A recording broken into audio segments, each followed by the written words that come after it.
Record to this computer. We're recording. Woohoo! That's good. Thank you, everybody. We're recording. We passed the mic. This is new and exciting for us. So thank you all for coming out. We're all really psyched to be here, and thanks to all the candidates for showing up. And thanks to all of you. This is democracy. This is what it looks like. Can you hear me okay? Yes. Yeah. Woo! Sorry, I need to calm down a little bit. I'm just we're so happy to be here after this is our first in-person full event since 2019. Wow. So we're all happy to be here. We follow pretty much the League of Women Voters format. We will have start with 2 minutes for candidate for opening statements. We have a timekeeper. Alice is in the front. She will show you the yellow card when you have 30 seconds left, and the red card when it's time to wrap it up.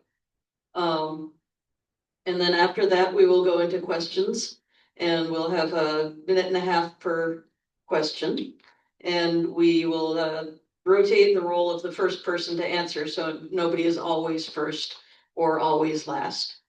And that's the format. I have some notes, so I don't forget to say stuff. If anybody online would care to put a comment in chat about how our video and or audio is doing out there in the world, that would be nice to see. So I would like to thank the church for hosting Prince of Peace. They have been really good to us over the years, and also our co-sponsors, the Ridgecrest Neighborhood Association and Shoreline Area News. And we're all kind of in this together. So for the folks that here that are Briarcrest residents, the neighborhood association hosts. We do monthly meetings. We frequently have speakers. We do various events like a holiday event. We usually do a springtime dinner party and a summertime picnic, and other neighborhood kind of efforts like the collection for Camp United We Stand. So if you didn't know about us and like to know more, we've got the sign in. You can talk to Bill back there. We've got a donation jar that supports our efforts. We've got some yard signs and stickers that we are that are here for you. So we're kind of think we're getting. Let me see if I got that. I got that part. I got that part. We probably have really appreciate everybody that submitted questions in advance. We've got some really great questions. I'm going to get through as many as we can. And I apologize if you submitted a question we don't get to it, but we'll see how many we can get through here. And then we'll wrap up around 8. We'll finish, whatever round of questions that we're on. Kind of be done around then. If you feel inclined to help us put chairs up, that would be great. The church does ask that you don't drag chairs across the floor. If you're helping out, just pick them up and carry them over to the racks. And I believe there's a little sign on the rack telling you which direction to put the chair in. But if that's too complicated, just leave it to us. We'll take care of it. Are we ready to get going? I think we're ready. All right, so for the opening statements, we'll just start on the end near me and go for a few minutes. Oh, well, thank you. I count myself among the lucky few.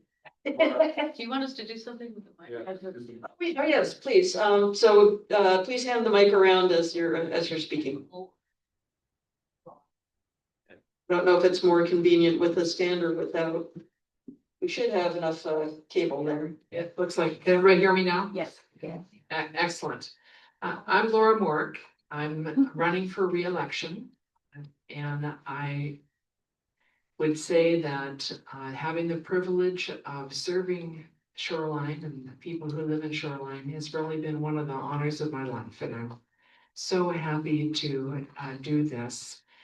I'm very interested in community. Since I don't have an opponent, it's a little bit different. I want to make sure to spend my time talking about what I hope you do. And I hope you tell us about things that are important to you. We in council depend on people to talk to us about things that they want to know or do or see happen. Community is where it all starts.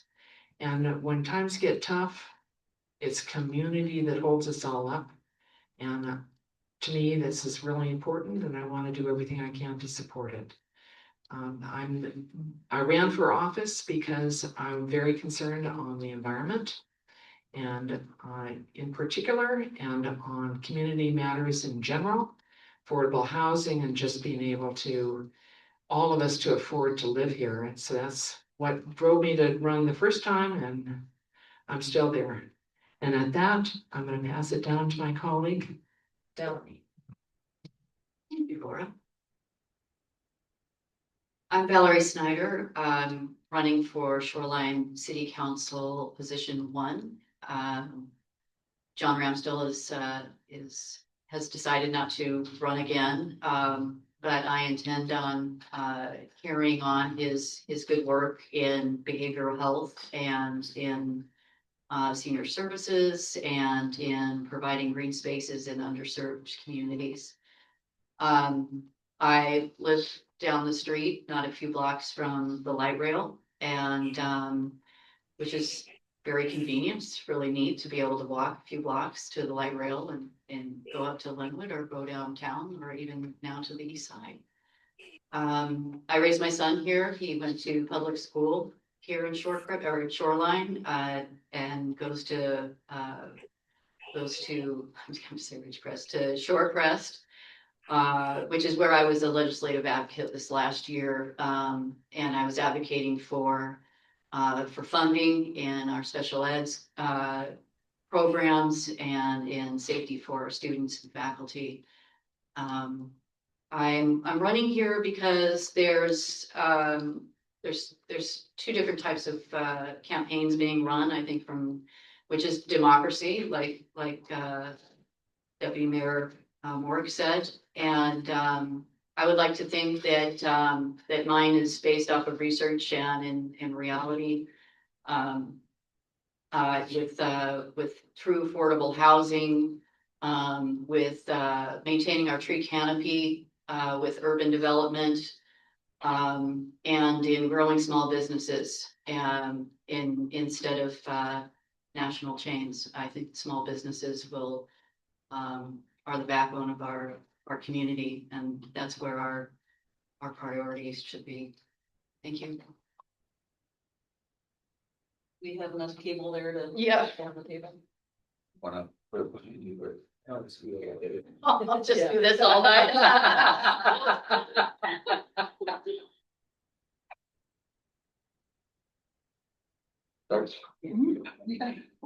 Hi, everyone. First of all, thank you, Briarcrest Neighborhood Association, for this lovely space and for graciously hosting this. I think it's great. Second, hi, Evan. Thank you very much for coming and for attending. And yeah, my name is Jack Malik. I've held many posts over the years here for the past 24 years that I've lived here. Raised my son, and my wife and my son here have just felt great. Felt great to have the opportunities. When I first moved here from Albuquerque, I wanted the big city. I wanted to be down in Seattle. And honestly, the schools, the parks, and the quality of life here were just so far and away better. And the opportunities to do things and volunteer. I've been 8 years on the Planning Commission. I was Council of Neighborhoods Chair. I was Shoreline Chamber President. Several other things with the Community Association of my own neighborhood. Then I was Sandcastle Contest Poobah for 14 years, which I really enjoyed. But it's been wonderful.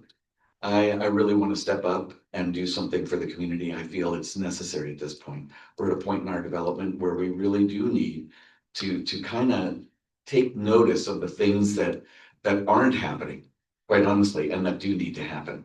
I think one thing that is happening is taxes. They're going up through the roof, and they're disenfranchising, you know, a lot of the seniors that helped build this community. There's no opportunities for them and there's no mercy, you know, in terms of cost of living because housing is through the roof. So for my platform, housing is among the most important businesses, both small and jobs from large businesses, but small to favor.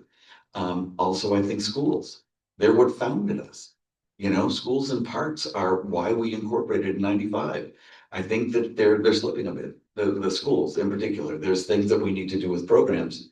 And then crime is my final. Thank you for the opportunity. Sure. Hi, I'm Chris Roberts. I'm currently serve on as council member for position 7 and am seeking the election, and I'll be on your ballot this year. I really enjoy the opportunity and the honor of serving this community. It is such a fantastic community. We have so many great people, so many people who care and are dedicated to making sure our community improves. And I serve with 6 great members of the city council who really care and really, I believe, do good, very good work for the community. I think that there's definitely there's always room for improvement. But I think that we are definitely heading in the right direction as a city. I think that we are focused on the right values and are doing the right things to serve this community. Again, I mean, there's definitely room for improvement, but and I think that the improvements could come from people stepping up and saying asking us, hey, this could be made better. And so I look forward to your questions today.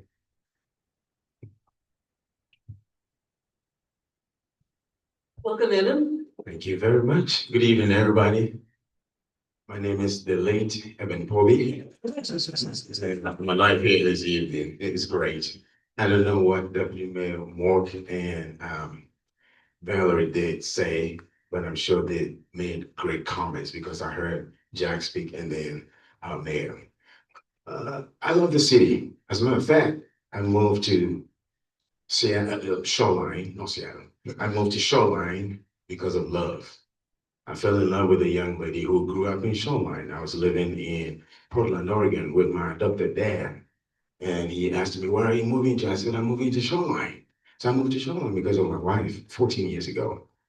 And indeed, falling in love with a woman made it easy for me to fall in love with the city. It was a beautiful city. And so I worked for the county as a forensic analyst, budget, financials, and all those beautiful stuff that you love. And I would travel all the way to Pierce County. Then I decided to look for where I can play music, and I realized there was nothing in the city. I had to go to downtown Seattle. I spoke to my wife about it. I said, how about we start a nonprofit? It's been 10 years since we started JHP Culture and Diversity Legacy to provide multicultural dance, music, and invite other ethnicities. Because we say we are an inclusive city, and we have to experience that. That is what enriches us.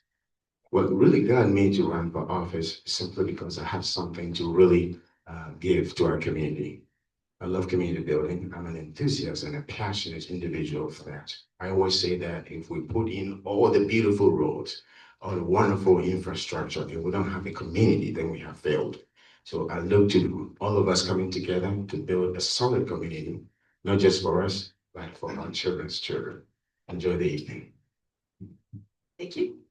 So Evan, I think you got the rundown on, actually, we're starting with Valerie for the next question.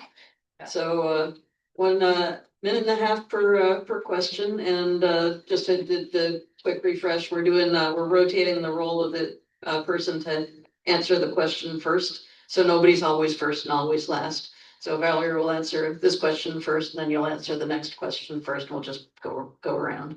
And thank you for handing the microphone around and managing the cable. I appreciate it. We're good.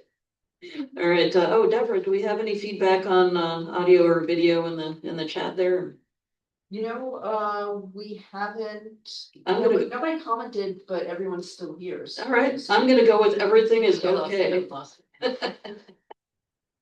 All right. So the first question here is, how do you plan to support small businesses in our community to keep them open and profitable? Well, I think that you know, as I said in last week's forum as well, you know, we need to focus on the ones that are here, and also to pay attention to the ones who, that we have lost. Lena's Cafe, was displaced, and not able to return because they cannot afford, the lease, in the new apartment, complex there on 15th in North City. There's 3 small businesses, over in Richmond Beach, Lena's Nails and, Santa Fe and Beach House, whose lease through 2027 has been cut short to just 5 months from now, March of 2026. Will they find another place to go? We don't know. It's unlikely, because of how expensive, it is for leases here in this community. So there needs to be, some financial assistance, and not, it doesn't necessarily have to come from the city, but there can be, facilitation by the city and promotions of grants, small business grants, federal grants, and also training. I'm sorry, also training, and testimonials from other businesses who have been successful. Thank Thank you. you. You can hand it down that way. The same question? Yep. Okay, thank you. I would say a tree without small business, I'm sorry, no, a city without small business or businesses is like a tree without branches. It's of no use. At the end of the day, one thing we have to know is that we want to retain profits. We want to grow our economy. We want to make sure our city is financially sustainable. This means we need to put in competitive strategies and also economical developmental ideas that will sustain, not just increase or maximize the quantity, but retain these wonderful small businesses. I'm a small business owner. I run two software companies in the city of Charlotte, and I love it. One thing that was outstanding is when COVID hit, the city thought it was that how can we support? It's about supporting. It's not a constant thing you do. Somebody's in trouble, you know, elevate the person out of trouble. So little things we can do is to put in strategies that will take small businesses from either debt or programs that will help them enhance and maximize their profit. I want to give a shout out to the Economic Development Manager and Shoreline Chamber of Commerce. They've done outstanding work, especially from last year through this year, by supporting small businesses. And I want to support that. I want to continue to support that. Thank you. Thank you. Yeah, small businesses, absolutely. They're a character for a town. It is the personality of the town. It's wonderful. What we need for that is fundamental to the business community in general. What we don't have is a daytime audience. Our town goes from about 64,000 residents to 28 or 30,000 residents between the hours of 9 and 5. That's not enough to sustain a lot of the businesses that are here, let alone the ones that would like to relocate here. The other thing is we only have about 2% vacancy for commercial real estate. And the stuff that is vacant is commercial grade for corporate clients, not for small businesses. So what do? I was the president of the Shoreline Chamber, and I'll tell you what I did. I did put forth a change request to the comprehensive plan that includes adaptive reuse of small housing in the form of ramblers and beaters that are along the 5th Avenue and 15th Avenue corridor between the 2 light rails. That would be much better suited for businesses, small businesses like attorneys' offices, chiropractic clinics, jewelry stores, places that are art galleries of sorts. Beautiful place to reuse them and to reduce the need and eliminate and relax some of the business code so they don't have such a costly entry threshold for tenant improvements. So basically allow folks to buy or lease those spaces and use the entire space for business at a reasonable rate. That's the other thing I would do is leverage our college, Shoreline Community College, and get that biotech community started here that's coming out from Canyon Park. Because that's where some of these bigger jobs are gonna come and bring a daytime population that we so desperately need. Thank you.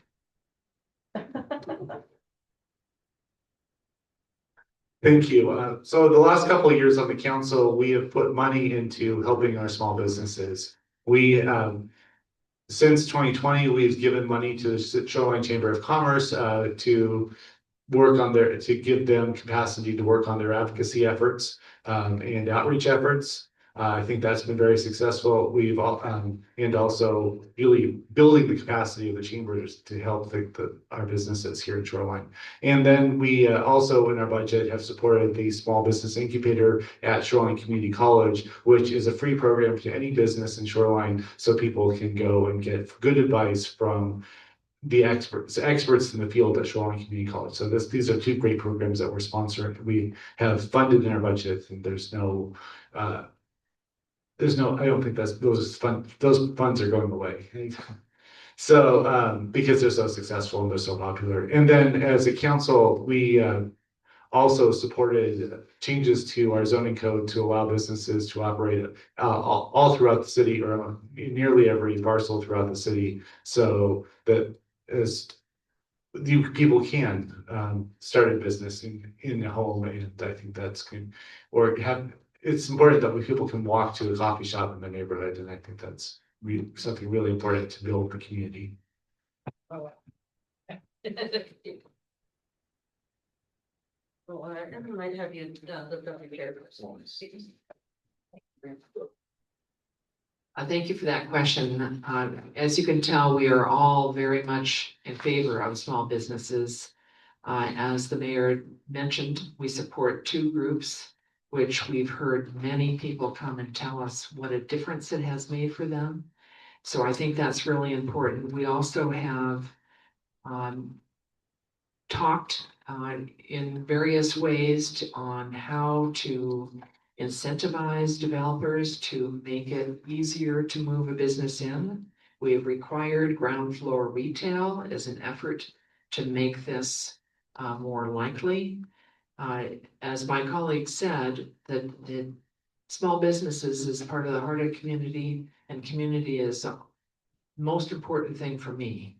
So I think we all need to support small businesses, and we have been doing so, and I believe we will want to continue.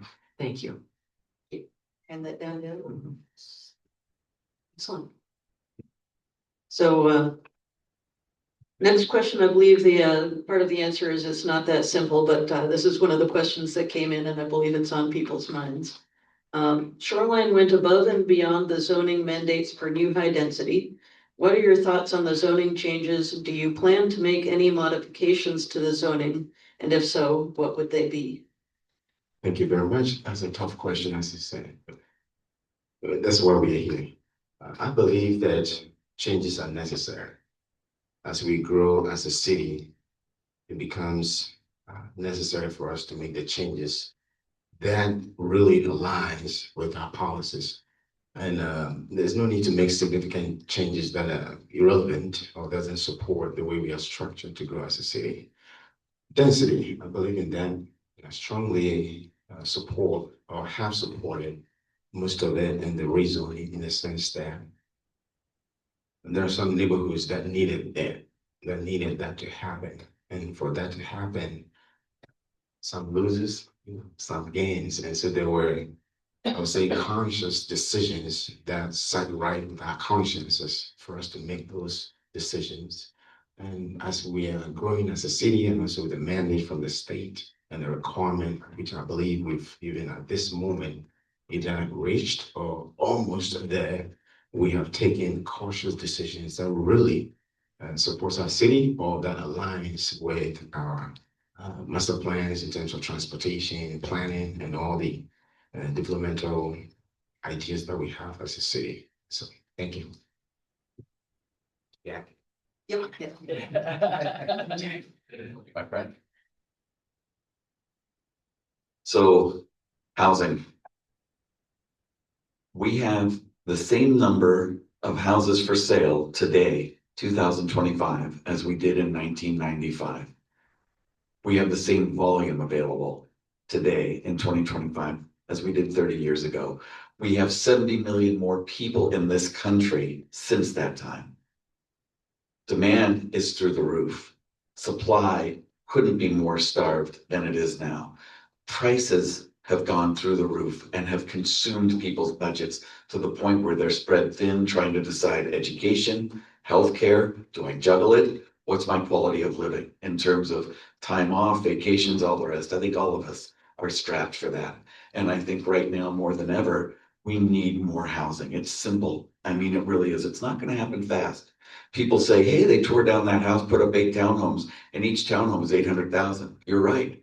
But it's because we're that far behind. We needed to start this years ago, and we are that far behind. We will.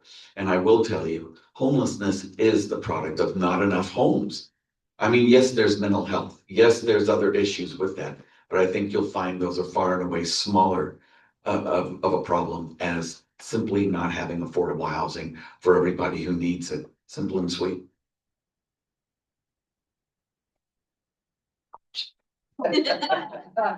Sorry, Jack. It is, Shoreline is a place where it's hard to live. We have an affordability crisis in our city and in our region. And it's not terribly hard to say that the lack of housing is a significant contributor to that. When you have more housing, either rents will, I mean, when you see lots of housing come on the market, you see rents try to stabilize. And so that makes it easier, not easy, but easier for people who are just getting out of high school or getting out of college, or people living on fixed incomes to live here. The opportunities that many of us had who were able to purchase their homes 40, 50 years ago, I mean, is not the same reality that many of the people who are just coming into adulthood now have. So we started, I mean, it's going to take a lot in all types forms of housing to actually to address this issue from ADUs, accessory dwelling units, all the way to more apartments and condos. There's a lot of efforts that need to be done at the state level, on condo reform, but at the city level, to answer the other part of the city, there is some work that we need to do to streamline the zoning code to make sure that everything is simple, straightforward, so people can follow it. There's a few things, there's some confusing parts in our code that we need to streamline to help things be built in the city. Thank you. Nothing is ever perfect. You always have to change with time. That applies to zoning as well as everything else. I was on the planning commission when the areas around the light rail were upzoned. And part of the reason that I was in favor of that is that I really want walkable communities where people don't have to own a car, where they can avoid that expense if we have light rail, if we have easy access to a car share items where you can go get the zip car, whatever they're called, like we have one at City Hall now, and rent it for 2 hours to go see grandma, or go to the grocery store. So I think those kinds of things are really important to really get people around. A walkable community is what so many of us want, walkable, bikeable, not having to drive everywhere. But there are constant changes we need to do, and that I agree with the mayor that their simplification is one of the things that would make things more easy. And I have a stop sign, so thank you.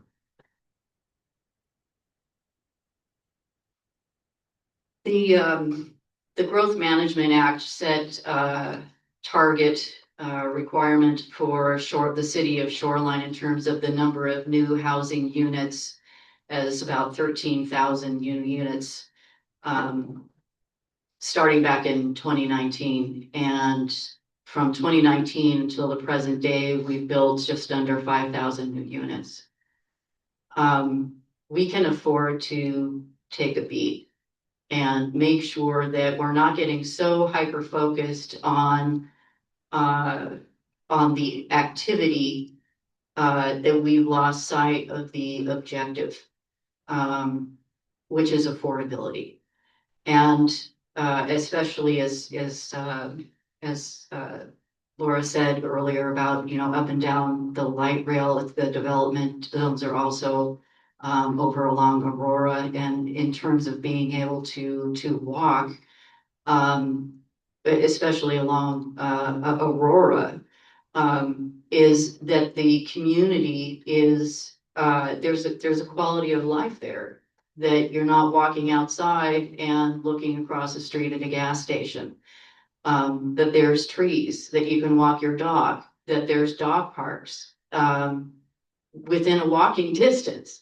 I mean, that's the idea, is that you can walk to these spaces. And so we can stand to slow down a little bit and reevaluate and make sure that we don't need to amend these zones. Because that's the whole point of amendments. Thank you. Right, Jack, we'll start the next one. Got that okay? I like that we have swing it. No flinging, please, you don't have liability insurance. So the next question is a little bit of shift of perspective. We got a couple of variations on this one. How will the, Yeah, I've got a technical issue here. what's your technical issue? It disappeared. That's a technical issue. All right. My lighter disappeared.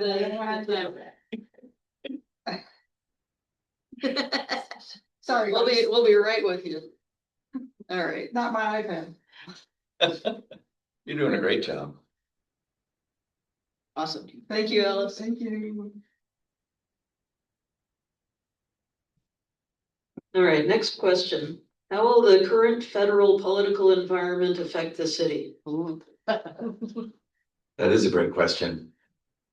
I can tell you in my mind, one thing that I think needs to be put on the docket and reviewed and looked at seriously is an alignment with Seattle. I agree with what Mayor Bruce Harrelson has done in terms of signing those two bills that he put forward. One of which is ICE cannot come here, wear masks, and not have professional insignias or uniforms and just take people off the streets. That's absolutely not okay. And the fact that they're likely to go there over shoreline, over our town, doesn't matter. We need to be aligned. I think also what he spoke to in terms of the National Guard not coming into this community. I believe in the No Kings group, the Indivisible Shoreline, where they're stating these folks are grooming us, they're conditioning us. They're getting us used to the idea of bringing military force to supplant our own police. He said very clearly, they are not allowed to infringe on our police. And I would absolutely support that and feel we should make similar bills that describe our alignment and call it out. And that we do need people that are action ready and that are vigil and that are feeding information up the chain. Information is tantamount to success with this. I absolutely believe that. I think we need to align ourselves with both Seattle and all along the corridor, Edmonds and everywhere else, Snohomish, King, Pierce, Thurston. Thank you. On my head. I won't bonk Jack's head this time. I'll just say ditto.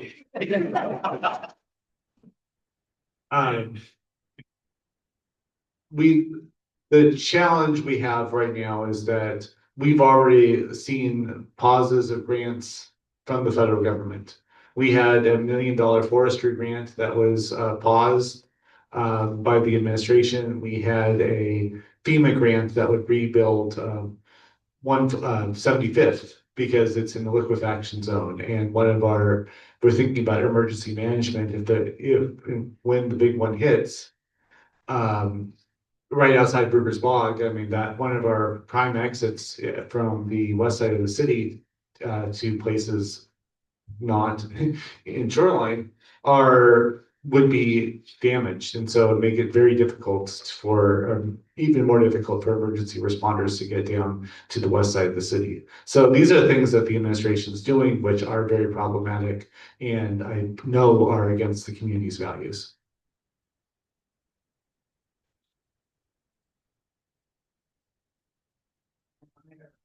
Okay. Works better with cable. Okay, We want to be better for the cable. Ditto, you know, the lost the grants is a big deal. And that's something that we've been fighting, but it's not just these grants, it's also the infrastructure that we need, that we have previously been able to apply for grants to get. We were getting significant grant money. We got money to build the bridge that connects the west side to the 145th station. And fortunately, that itself has not been impacted as far as we know. But every day is a worry for what will happen next. And we have so many things that we need to get federal money to support. That being said, we also need to, you know, again, it's community. It's community that is going to hold us together during these difficult times. And that's really important that we continue that. And I'd like to thank the Briarcrest Association for having this, because this is an example of community where we can get together and talk about things and disagree about things sometimes, but we can find a balance and we can move forward together. Thank you. This is the policies that are taking place at the federal level are really insidious. And as I was taking my son home from his football game from Shorecrest, from 15th and 150th, I saw someone who was sleeping on the corner, and it was freezing. It was about 35 degrees outside. That needs to not be taking place. We need to have the shelters and the churches and the neighborhood associations ready to engage and be our brother's keeper, because the cutbacks of the grants and entire programs being shut down, SNAP, Medicaid funding, is only going to hurt the people who are already struggling. And so that falls on the community, like Laura said, and that's why we have neighborhood associations, so we can help our neighbors. So that's how it affects the city. And Shoreline has said repeatedly in its city surveys that addressing homelessness and providing basic needs are the top two priorities for the city. And so we just need to honor those things. Thank you. Sweet. If you just joined us, the question was, how is the decisions being made at the federal level going to affect the city of Charlotte? Well, going to affect sounds like the future. We're already affected by the decisions. We are feeling it. This week, I read from Department of Health that they have until end of October to support WIC. And I was like, okay, what's going to happen beginning of November? One of the things that we have to know is if you really want to cripple somebody, you start from them. You start mentally, and the fear and the panic that is crippling the economical growth, the cultural growth, the equity, the inclusion is real. People are affected drastically. And so when that happens, then there's no more enthusiasm and passion to develop as a city. There's no more that drive to get together. And that's the scattering approach, which is sad.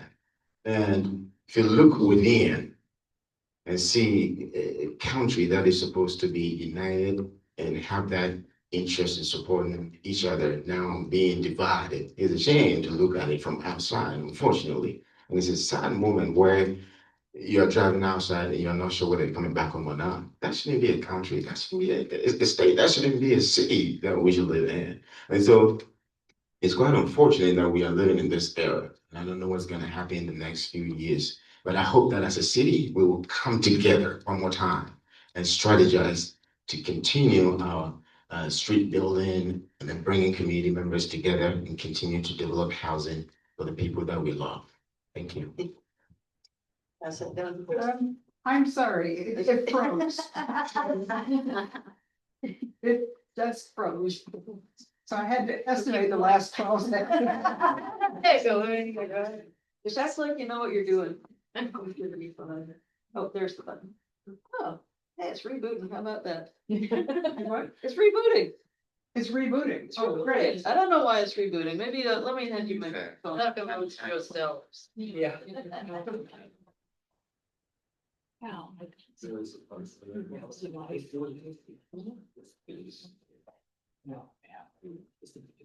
We are pivoting.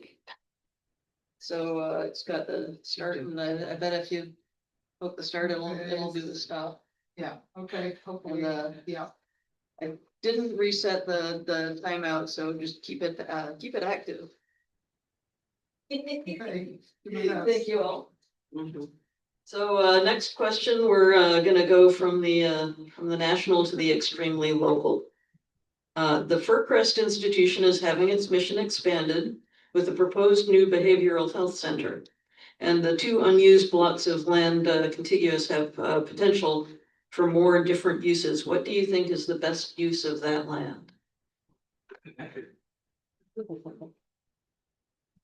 That is a very good question, and it is really not, as much as we are working with Representative Ryu and the state agencies that own the property, it really is the property of the state.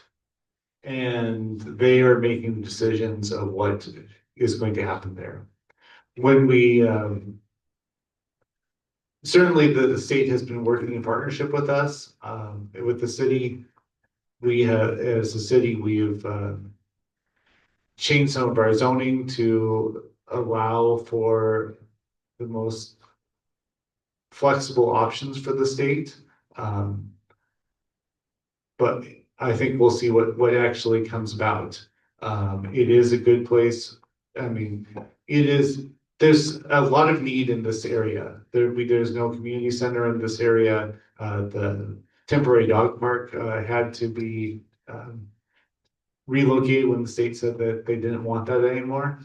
And so I think there's definitely a lot of potential to build a wonderful community around Shorecrest, around Fircrest, and hopefully it does include some mix of businesses and residential to really sort of be a vibrant placemaking spot for placemaking within this area.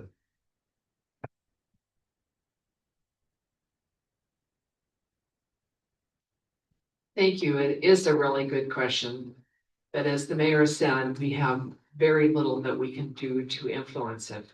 I do hope that it is a vibrant community and there are places to walk and carry on, but I would like to call out one of the things that one of our former council members and a person who's here has worked very hard on, and that is the history of Fircrest. That is Shoreline's history. It was a tubular area for World War II. And it's one of the key things that, it's the part of the fabric of the city. It and Furlands Way were both old areas. And one of the things I think we need to do is treasure our history and preserve it so that we can understand what happened here before. And we need to do a few things to do that. Janet Way has been fighting terror just all the time to try to keep a little bit of history, and the chapel is one of them. And I would like to say thank you to her for her efforts.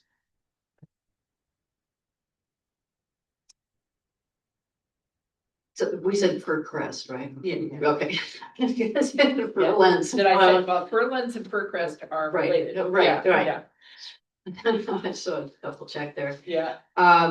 As Mayor Roberts said, he mentioned Representative Ryu, and I had a conversation with her last week about that, and she had proposed putting in affordable housing or even businesses, but that piece of land is $30 million just for the property. So I actually worked at Department of Health, which is right next door. And what I appreciate about that entire area is how walkable it is, because the grounds are really beautiful. And so if that was somehow extended, even if there were to be some kind of housing or small businesses, especially for that area on the other side of the street of 15th, there's very little greenery. So regardless of what they do, if they could incorporate um, that type of walkability and the trees, I think that would be wonderful. Thank you. Thank you. Thank you for the mic today. Last week, beautiful. It was April of 2022. And when Representative Liu was making the tour and she invited me and I joined the team, it was a beautiful walk. And she asked, "You are an artist, right?" I said, "Yeah, I love to play. I love to see people play. What would you like to see here?" I said, placemaking, I mean, placemaking, make it a place where people are living, where people are enjoying life. But where there are competing priorities, then we have to step back and consider what's best for this piece of land. And unfortunately, we don't have that power to decide, but at least we have inputs to make. And one thing that I highly recommend is to make it more housing density as part of it, as well as a place where you can go and live, which means that you're living there, you're shopping from the same place, and there are green spaces created where you feel like you're living life in the city of Charlotte. So that's what I love to see.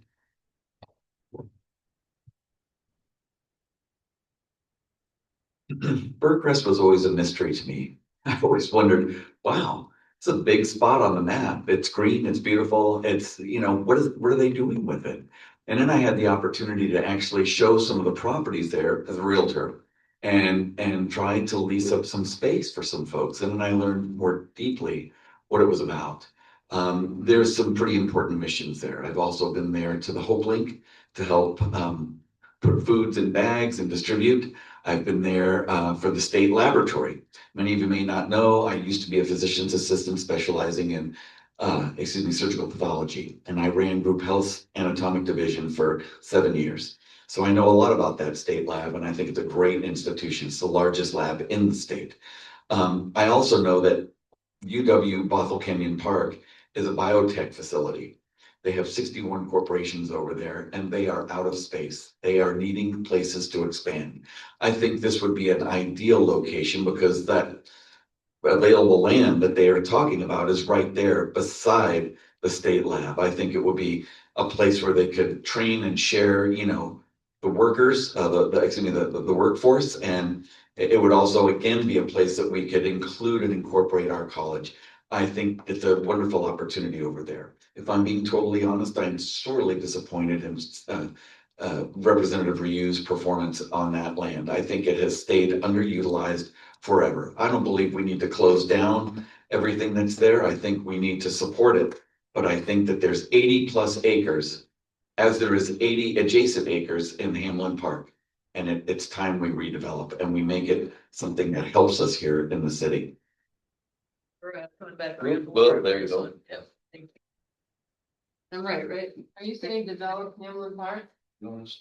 No, I'm saying develop Fircrest, the 40 or some odd acres that are available to me. Yeah, you don't want to. No, what I'm saying is we have 80 acres of Hamlin Park that is there to a mirror Yeah, image, yeah, you know, to yeah. supplement, to enjoy. So, All right, thank you, Brad. thank you very much. So we're going on to the next question. Okay. Yeah, yeah, I'm with you on that one.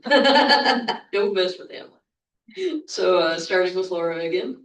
I'm concerned about the city's seemingly insufficient preparation for a major disaster, specifically destructive earthquake that we've been told we're overdue for.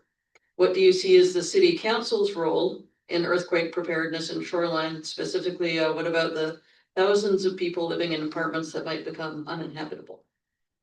It's an excellent question and very, very important.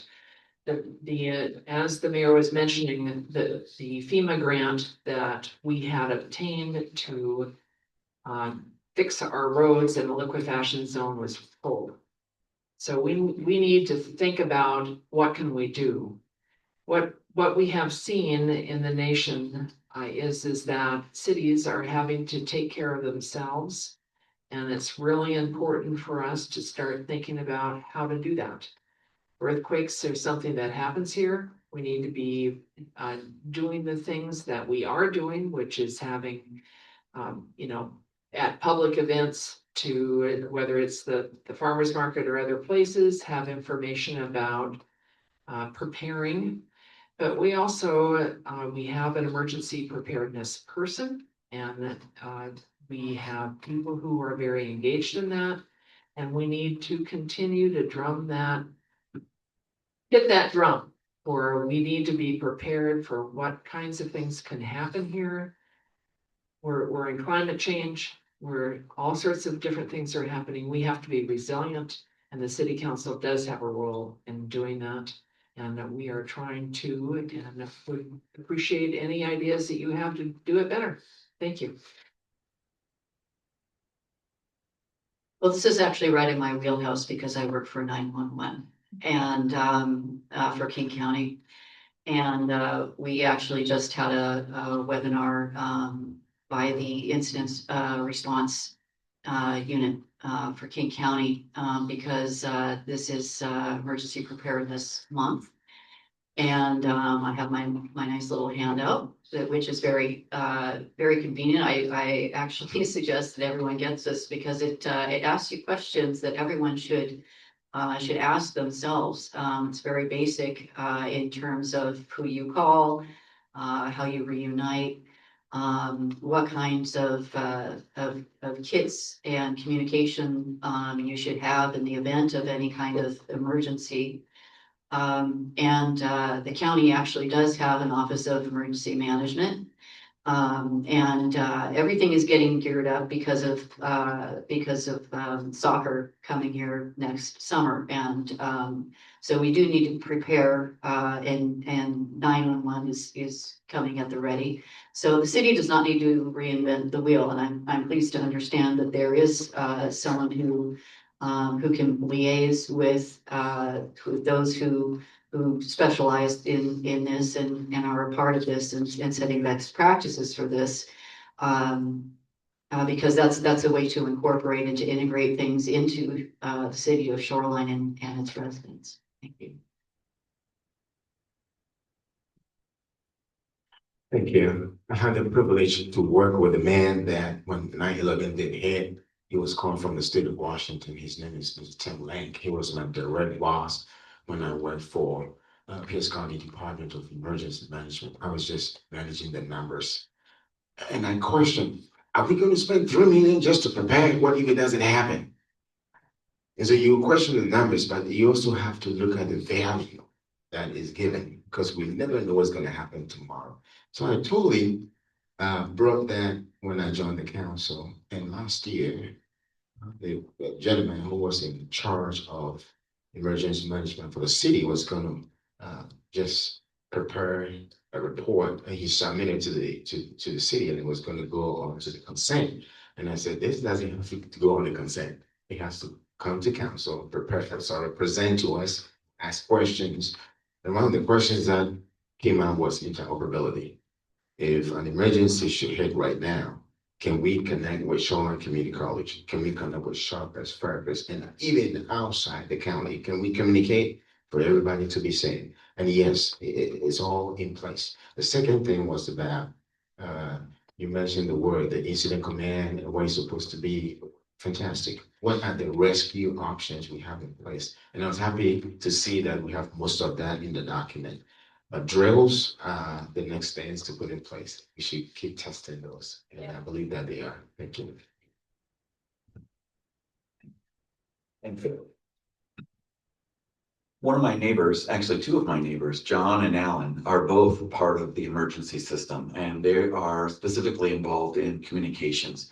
They have battery backups for everything. The battery wall that Tesla provides is in Alan's home, and he has an emergency vehicle with mobile communications on it. There are people available, but as my colleague says, as Councilmember Povey said, we need to have an ability to collaborate with other communities. We need to reach out. We need to make sure that there's connections and there's an ability for people to get from point A to point B, because we just don't know how hard hit shoreline will be in comparison to Mount Lake Terrace, Lake Forest Park, Edmonds, Seattle. We just don't know. And we need to be resilient in the way that we have, construction equipment to be able to clear roads. We have a plan in place that, allows us to do these things and to stay in connection and communication with one another. So I think there are pieces and parts in place. I think now more than ever, we're reliant upon ourselves. We're not receiving the federal support that we need. So we need to take action and need to have, a plan in place, not just of our own in shoreline, but one that collaborates with those around us, especially our immediate neighbors.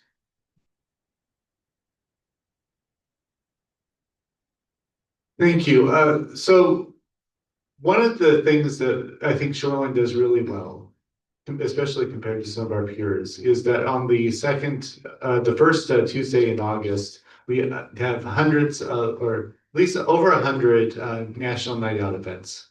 And these events, I mean, if you've hosted one, is where you get to know your neighbors and you break bread and you do chalk art in the street, and it's a really wonderful time. And if your block doesn't have one, I encourage you to do one. But the reason why we have these is so we actually get to know each other, so we know what is happening in your neighborhood.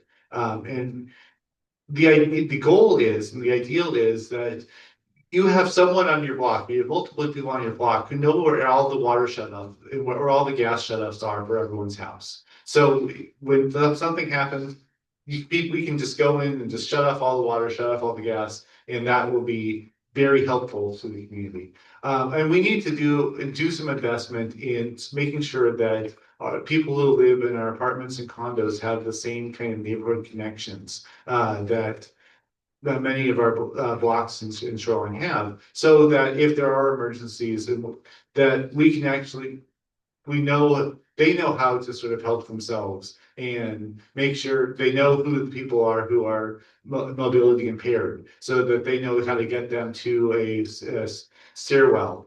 These are things that I think we need to invest in. All right, Valerie, coming around your left side. You're up back at the top of the order.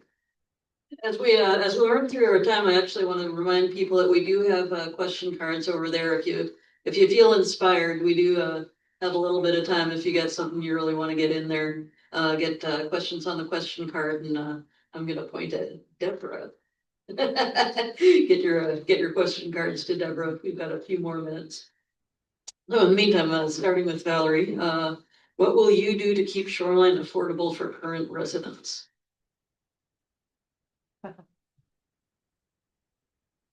Well, in terms of affordability, I think we need to check out the programs that are currently available and what started, and make sure that they are available. I have done a lot of research in this, and there seem to be three types of programs available in terms of affordability and affordable housing. We have the ones that are overseen by things like the King County Homelessness Authority. And we have those that have subsidized housing. And then we have something called MFTE, which is the multifamily tax exemption. And those have to do with the development areas that have been designated by the city. And those, in exchange for providing 20% units set aside as affordable, they get a 20-year property tax exemption. And what my research has found is that the majority of these housing units that are designated as affordable are studios and one-bedroom units. And they are for incomes up to $110,000. So that doesn't exactly scream affordable to me. And so I'm pleased to know that the city, their council is going to review it. And that is something that I would like to be a part of to make sure that the implementation and execution or the juice is worth the squeeze, as they say. I'm sure by now you are very familiar with the way I speak, that I love proverbs and I love quotes. My dad used to say, when a naked man says, I'm going to give you clothes, think about it. The fact is this, I ask myself, what is affordable? When we say affordability, because personally, I have seen 9 people move out of the city of Shoreline because there was an increase in rent, $250 for a single mother and a son. And they just had to move all the way north. We are losing people that really care about the city. And thank you for mentioning MFTA. The city came up with that idea, fantastic, solid, 12 years. But what do we get in return for our residents? Because you go to the postmark and it's about 2,500 for 2 bedrooms, 1,987 plus for 8 bedroom. And then you go to the baseline and all the new ones. So I'm asking, what do we do? This is where we get back to the drawing board. How do we protect locally? I would recommend looking back at our AMI, and that's what my fellow council member at the Master always talks about. We are using the general county recommendations instead of localizing and addressing our local problem. And that's something that I will recommend that we start doing. Thank you.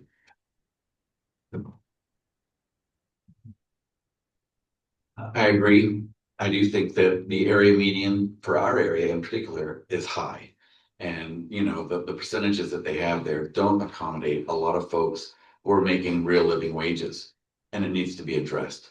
The places that do have reasonable rent, such as Shoreline 192, are completely filled. You know, there's no more room. There's not enough of them. We need more. The Connect by 185th Street Light Rail is completely filled and only has 20% due to the, 20%, excuse me, low income housing available because it is part of the MFTE program, but it's simply not enough to satisfy the need. It's a great place for people. You don't need a car, you can hop right on and off the rail. I think we just need more of it. And we just need to move swifter. One of the things I think we need to do is really streamline the process through public works and the planning and community development. The desks are taking way too long. They are discouraging many of the developers, and that's not how this is going to get solved. Also, the better developers will go where there's lower hanging fruit, and that's unfortunate for us because we have wonderful property. We are in a wonderful location, and we are a wonderful city. And we deserve better. And I think we can do that. And it's going to come with collaborating and cooperating and streamlining our processes. That means that we as a city have it all organized and are equipped to make those decisions quickly and allow for this kind of construction. We need a lot more of it to satisfy the need, and we need to do it now.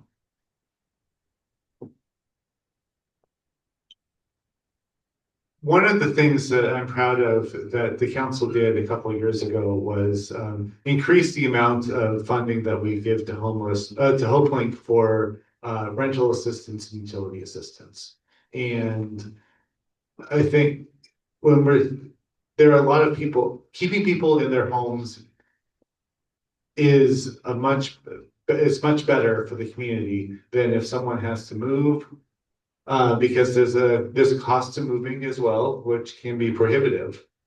And also if someone does experience time without a home, I mean, that it becomes even more costly to make sure to help that person back into a home. And so one of the things that I believe that the council is going to be considering with this budget is this year's budget is increasing how much we have to give to Hopelink to help people stay in their homes and to help with utility assistance. And so if you do support that, I mean, do come write to us. I mean, we want to hear your voices about what our budget is and how we can help people.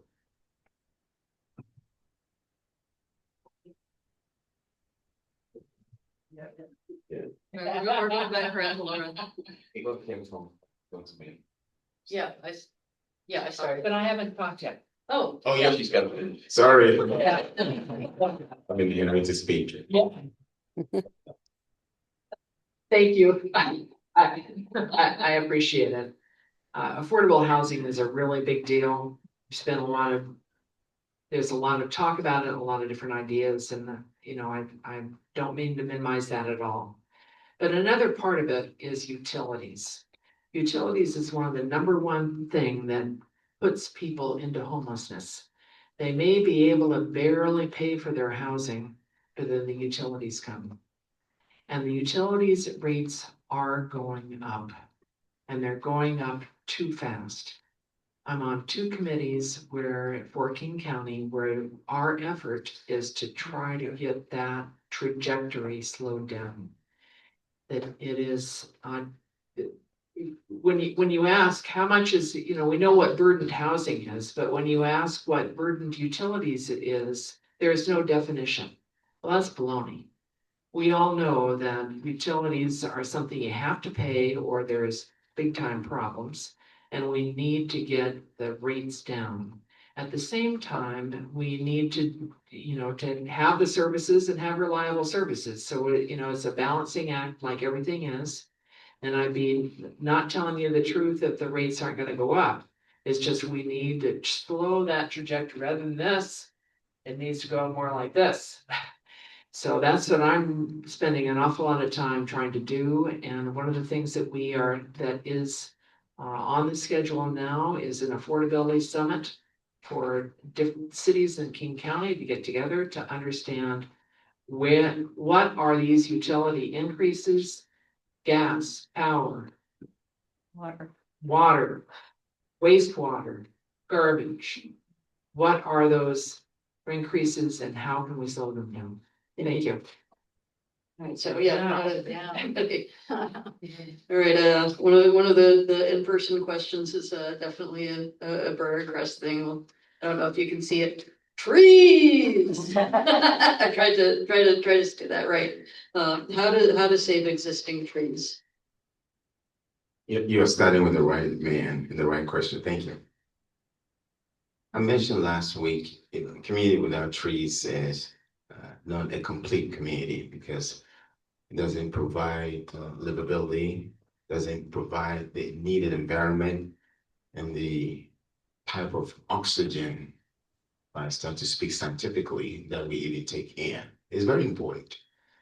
And we've made and implemented policies that are really going to protect significant trees. And as a council, collectively, have supported many of these decisions. Not only that, but we are now moving forward for the codes to be revised. I think we have a lot of old codes that have been applied now, and so we are pulling from here, taking it there. And so council decided that no, let's take a holistic approach to revise our codes. The whole objective is this: I'm not against development. Not that I love trees more than anything. It's neither this nor that. As I said last week, the most important thing is we have to strike the balance. We have to create a livable environment. And for us to do that, we need to protect our significant trees. Thank you. Thank you. Trees are wonderful. They're environment for small animals, for nature that surrounds us. They solidify neighborhoods.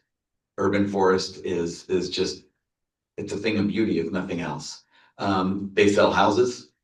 They keep shade and cool, protect from wind and rain.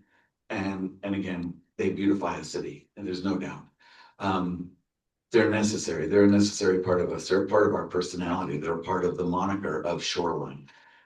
85 to 86% of our lands here are residential. and can accommodate urban forest. When I started April 3rd, 2013 on the planning commission, we had about 13 to 15% canopy. Our goal at the time was 20%. And we achieved that quite quickly. In fact, now we are at 37.1%. Our goal is 40% by 2000, I believe 2050, which I'm convinced we can make. For every single occupant car, there is a commuter.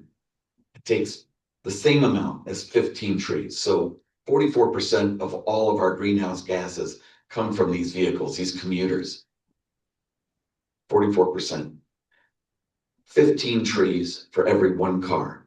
There are 3 million travelers every day on the light rail. That's 45 million trees is what it does for the carbon load. I think we need to prioritize development around the light rail and around our only 12 to 14% commercial. And for the suburban core, keep the trees. Prioritize that. Thank you. We have trees in our logo, and that's something that we need to cherish. We also know, and Councilmember Ramsdell has been very good at telling us, reminding us that when we think about development, we have to think about livability too, and access to trees and nature are part of livability. I think that what we need to do is we need to really rethink our streetscape to make sure that we have space for trees to grow in our public rights of way. I also think that, and I've advocated on the council that we should, I think it should be a zero cost permit, but we need to track how many trees are cut down across the city. So I think, so having a permit to cut a tree is, I think, very important, so we know what's happening with our canopy and where. I think that generally the direction that the council is doing with in terms of trees is the right approach, and I think that I know that there are people pushing us. I know Cesar Showing Trees is doing a really good job at advocating for livability and for our urban forest, and I appreciate all the work they're doing. And I think we have lots to listen to the community, lots of things we need to listen to from the community to make sure our community is a wonderful place to live.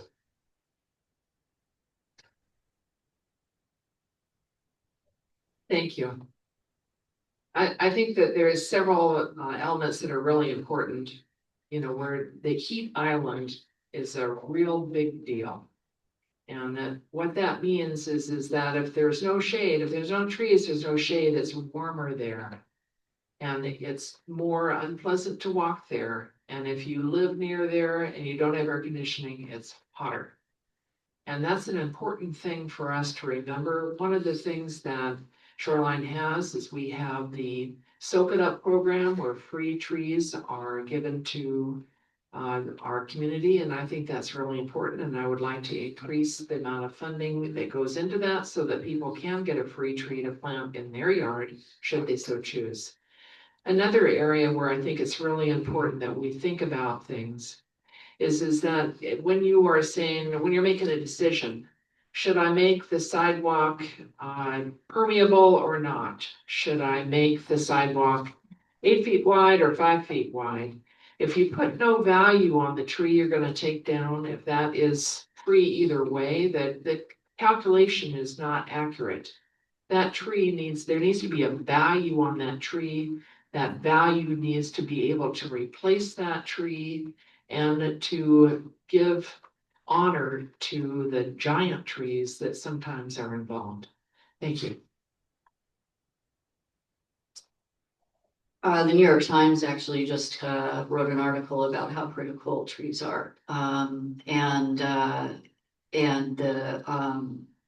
investment that is required for maintaining and growing our trees because of climate change. I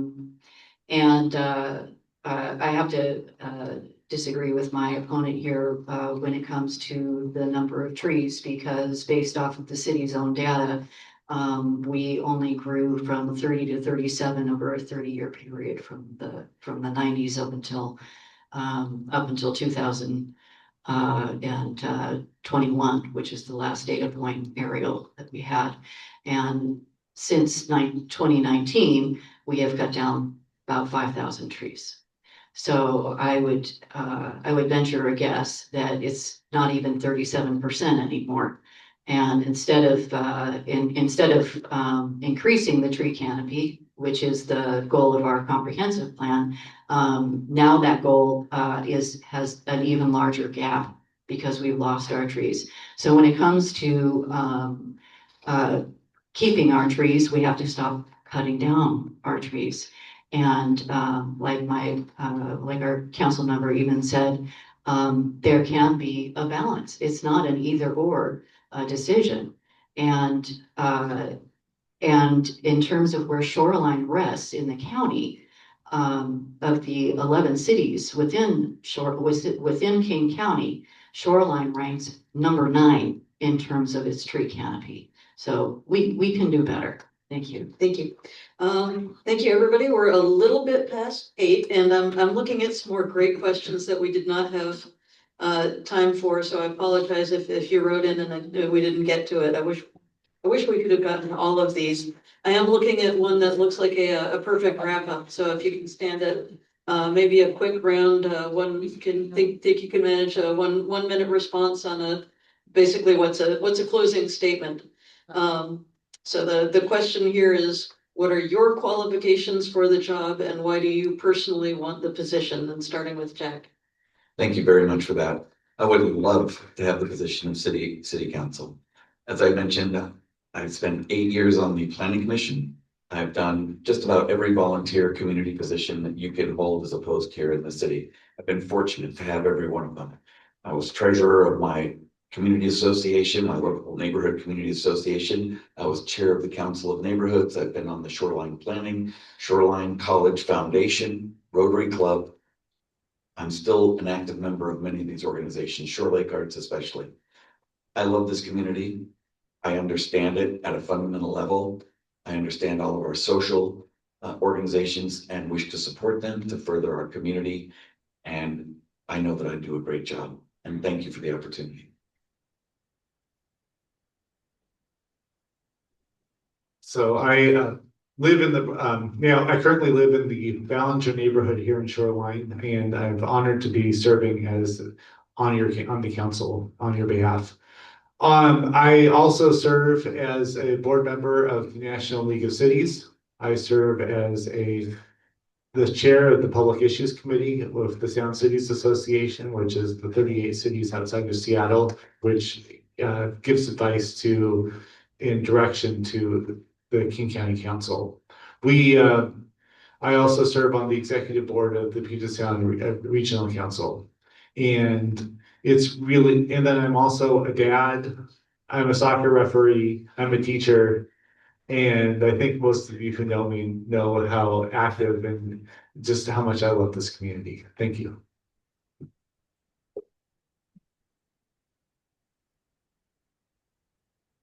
Thank you. I was on the planning commission for 8 years. I was a Ronald wastewater commissioner for 4.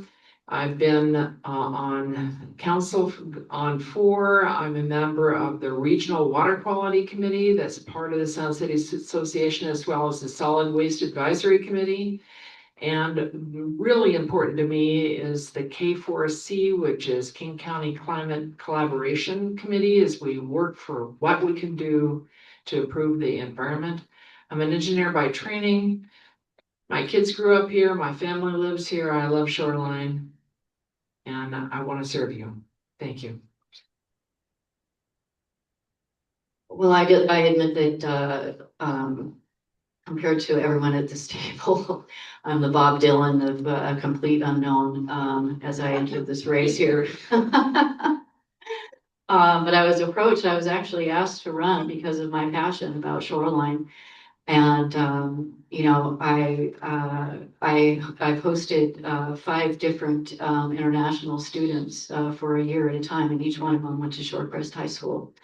I was, as I said earlier, I was a legislative advocate for Shorecrest High School and on the PTSA.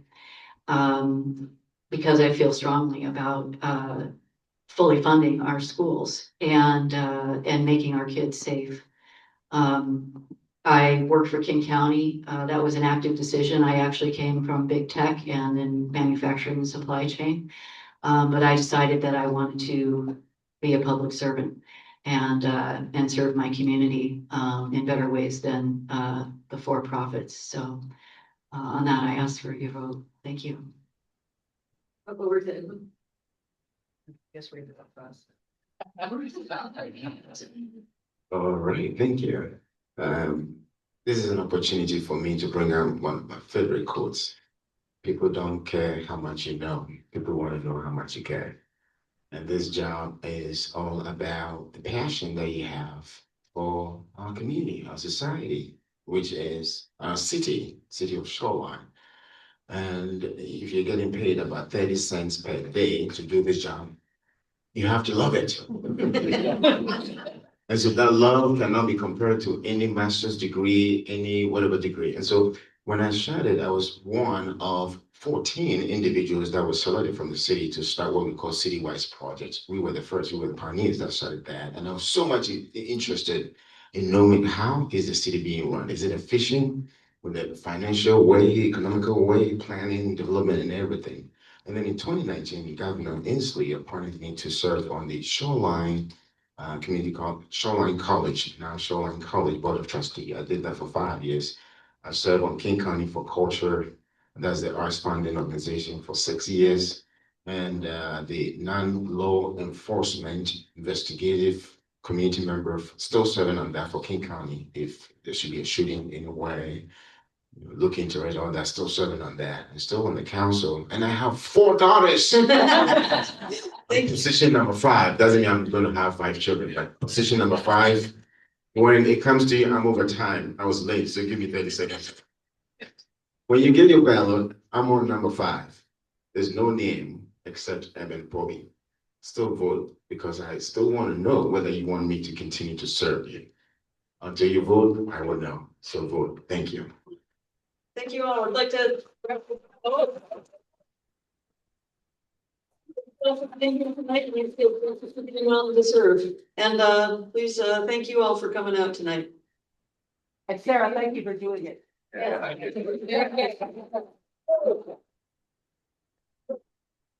If our tech was successful, we'll have a recording on YouTube. I did the same thing.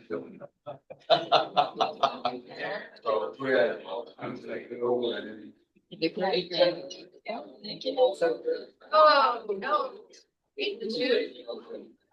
Might be. Either to, you know, all the data for you.